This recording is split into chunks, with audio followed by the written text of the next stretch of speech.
शहर की सड़कों पर बेधड़क हजारों की संख्या में ई रिक्शा दौड़ रहे हैं। ये रिक्शा कभी भी हादसों का सबब भी बनते हैं।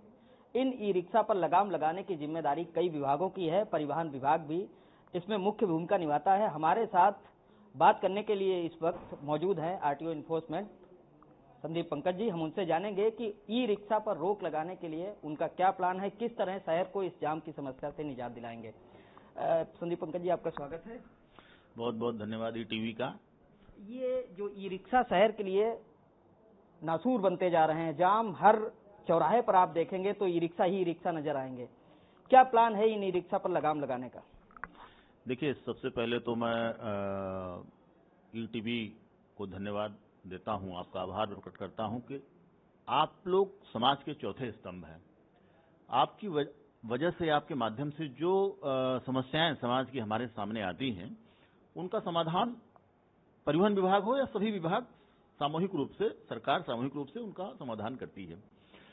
उसी तरह से सिर्फ आप नहीं, आपने इस चीज को रिपोर्ट किया है, लेकिन परिवहन विभाग, प्रशासन और पुलिस प्रशासन, यातायात पुलिस, हम सब लोग बहुत दिन से इस समस्या पर विचार कर रहे हैं। कई बैठकें भी हुई कि इससे कैसे निजात पाया जाए। तो अभी वर्तमान में डीसीपी ट्रैफिक के साथ, ज्वाइंट सीपी साहब के साथ एक बैठक हुई, जिसमें सामान्य प्रशासन के भी लोग रहे, परिवहन विभाग के भी अधिकारी रहे। तो वहां पर एक कार्य योजना बनाई गई कि हमको ई रिक्शा से कैसे निजात मिल सकती है। हमारे यहाँ ई रिक्शा को बढ़ावा देने की नीति फ्री पॉलिसी के तहत अपनाई गई है, जिसमें हम उनको रेगुलेट करने का पावर नहीं रखते हैं। इसी बात पर डीसीपी ट्रैफिक साहब के साथ बात हुई कि रेगुलेट करने का पावर पुलिस को मिला है, ट्रैफिक पुलिस को मिला है कि आप उनको रेगुलेट कर सकते हैं। आप चाहे उनको रूट वाइज बांट सकते हैं, आप चाहे उनको कोई पर्टिकुलर नंबर देके चिन्हित कर सकते हैं, आप शहर से बाहर कर सकते हैं, शहर के अंदर कर सकते हैं। जो भी उनको रेगुलेट करने का पावर है वो पुलिस को है। अब इस पे जो कार्य योजना बन रही है, जिलाधिकारी महोदय के माध्यम से ये आश्वस्त किया गया है कि एक रमाबाई अंबेडकर मैदान का एक पोर्शन वो नोटिफाई करके हमें देने वाले हैं पुलिस यार्ड के रूप में। और हमारी लगभग 4-5 टीमें पुलिस के साथ संयुक्त रूप से बनी हैं, जो कि हालांकि अभी भी बिना उस स्थल के चिन्हित हुए भी कार्रवाई कर रही हैं। और ई रिक्शा को नजदीकी थाने, चौकियां जो है वहां पे जो अनियमित रूप से चलने वाले ई रिक्शा हैं, उनके खिलाफ कार्रवाई भी चल रही है। लेकिन परिवहन विभाग की सबसे बड़ी समस्या यह है कि जब तक हमें जगह नहीं दी जाएगी, तब तक हम इनको चलने से रोक नहीं पाते हैं। चालान आप करेंगे, चालान का वो प्रशमन शुल्क जमा करके फिर उसी रूप में चलने लगते हैं। तो हम लोग ज्वाइंट सीपी साहब पीयूष मोडिया साहब भी मौजूद थे, जिलाधिकारी साहब भी मौजूद थे। तो हमने उनसे यही आग्रह किया कि सर, हमें एक जगह दे दी जाए, हमें एक यार्ड दे दिया जाए जहां पर हम इनको खड़ा करा दें।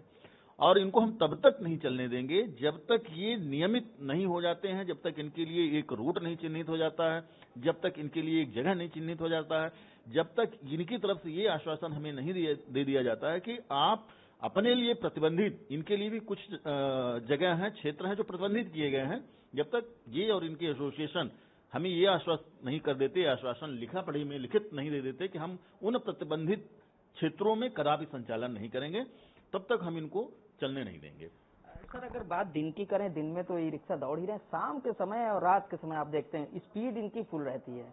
लेकिन क्योंकि लाइट खर्च होती है, बिजली का खर्चा बचाने के लिए न तो ये हेडलाइट जलाते हैं, न इंडिकेटर का इस्तेमाल करते हैं। ऐसे में तो बड़े हादसे का कारण बनते हैं। इन पर रात के समय कैसे रोक लगाएंगे? नहीं, हमने जैसा अभी बताया आपको कि हमारी पुलिस और यातायात पुलिस के साथ 5-6 टीमें बनी हुई हैं, ज्वाइंट टीमें बनी हुई, हम लोग इन पे कार्रवाई कर रहे हैं। और ये जो लाइट ना जलाने वाली या ओवर स्पीड करके चलने वाली या खतरनाक ढंग से ई रिक्शा चलाने की बातें हैं, इन सभी अभियोगों पर इन पे कार्रवाई की जा रही है। और ये सारे जो आपके शिकायत के मुद्दे हैं वो हमारी कार्य योजना में भी शामिल हैं। इनके जो सो कॉल्ड कुछ एसोसिएशंस हैं, कुछ रजिस्टर्ड है, कुछ अनरजिस्टर्ड हैं, इनसे भी इन बिंदुओं पर बात हो रही है कि अगर इन नियमों का पालन नहीं किया गया या इस तरह से अनाधिकृत रूप से संचालन हुआ तो हम ई रिक्शों को चलने नहीं देंगे। सर, जहां तक बात करें लाइसेंस की, तो लाइसेंस इनके लिए अनिवार्य होता है, बशर्ते कमर्शियल ना सही, लेकिन लाइसेंस तो होना चाहिए। तमाम, मैंने अभी स्टोरी की थी तो जो है नाबालिगों के हाथ में ई रिक्शा की कमान थी, उनके पास किसी तरह का लाइसेंस भी नहीं है। नहीं, ये तो देखिए, लाइसेंस से संबंधित जो भ्रम है वो अभी आपके किसी और मीडिया बंधु ने हमसे पूछा था। मैंने भी उनको ये बताया कि देखिए, लाइसेंस की अनिवार्यता है, उनको बिना लाइसेंस के चलाने की छूट नहीं है। लेकिन हाँ, उनके लिए कमर्शियल लाइसेंस, जिसको हम लोग ट्रांसपोर्ट लाइसेंस बोलते हैं, ट्रांसपोर्ट व्हीकल का लाइसेंस, उससे उनको छूट है। और दूसरा सवाल क्या था आपका? हाँ, तो ये किसी तरह का उनके पास लाइसेंस नहीं होता, बावजूद इसके ई रिक्शा चला रहे हैं। ड्राइविंग लाइसेंस चाहिए, कम से कम मोटरसाइकिल का हो। बिल्कुल बिल्कुल, इनके पास जो है एलएमबी का लाइसेंस होना चाहिए। एलएमबी के लाइसेंस के साथ ये चलाने को फ्री हैं, चला सकते हैं।